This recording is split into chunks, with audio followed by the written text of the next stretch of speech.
వాళ్ళ అమ్మదేం పోయిందన్న, photo shoot కాకపోతే ఇంకేమన్నా చేయమంటది. నలిగిపోయేది నేను కదా.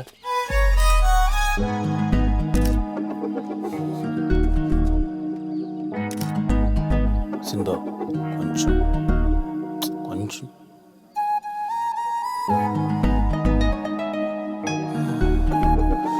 అది ప్రీ వెడ్డింగ్ షూట్లా లేదు, అది పర్సనల్ ఫోటో షూట్లా ఉంది.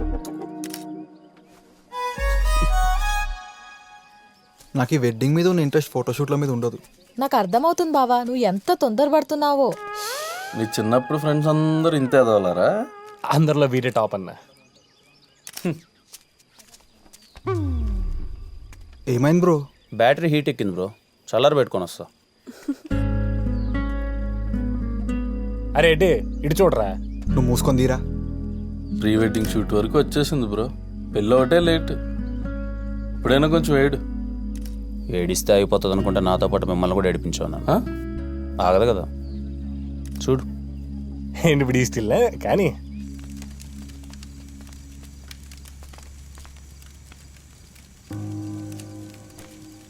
థ్యాంక్స్.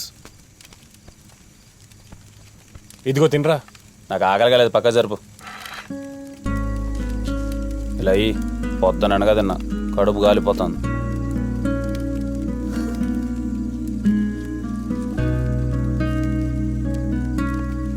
ఈ పీస్ వేసుకోసిందు. క్లైమేట్ చాలా బాగుంది కదా. నాకు మాత్రం మండిపోతాను. కళ్యాణ్ ఎందుకు ఇలా బిహేవ్ చేస్తున్నాడు? చెప్తే గుండెకి చచ్చిపోతావు. నిజమే. ఈ సుఖ సాయంత్రాన సాయంత్రం ఉందిరా, సుఖం ఆడుంది. మీ అందరికీ ఒక విషయం చెప్దాం అనుకుంటున్నా. ఇది ఉత్త అరేంజ్ మ్యారేజ్ కాదు, లవ్ మ్యారేజ్. ఏంటిదో ట్విస్టా? వద్దు వద్దు అని ఎంత బ్రతిమలాన్నా బలవంతంగా సింధు ఫోటో నాకు పంపించారు. చూడగానే ఇన్స్టెంట్గా లవ్ పుట్టేసింది.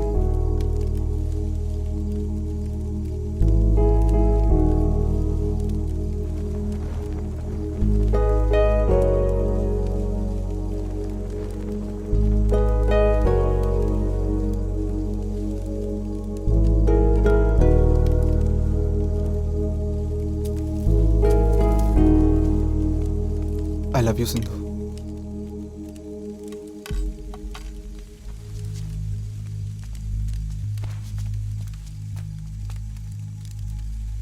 పాపం బ్రో, వాడు సీరియస్గా లవ్ చేసినట్టున్నాడు. అవునా? నేను కామెడీకి లవ్ చేసిన, వాడు చెప్పుకున్నాడు, నేను చెప్పుకోలేదు అంతే. ఉడికిపోతుంది లోపల, నాదేవాడు చెప్పుకోవాలి. మా అక్కడికి నా బాధ అర్థమైసావు. ఏమైంది సింధు? నేను ఏదైనా తప్పుగా మాట్లాడానా? లేదు, నేనే తప్పు చేశా. నువ్వేదో ఇంట్లో వాళ్ళు చెప్పినట్టు పెళ్లి చేసుకుంటున్నా అనుకున్నాను, కానీ ఇంత సీరియస్గా తీసుకుంటున్నా నేను అనుకోలేదు. నాకు ఈ పెళ్లి ఇష్టం లేదు. ఆ మాట మా నాన్నతో చెప్పేంత చనువు కూడా మా నాన్న నాకు ఎప్పుడూ ఇవ్వలేదు.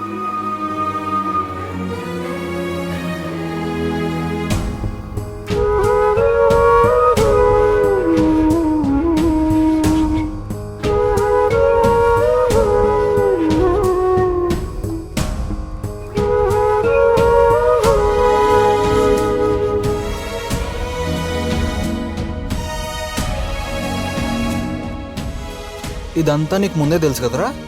అదే చెప్దామని. నేనే వినలేదు కదా.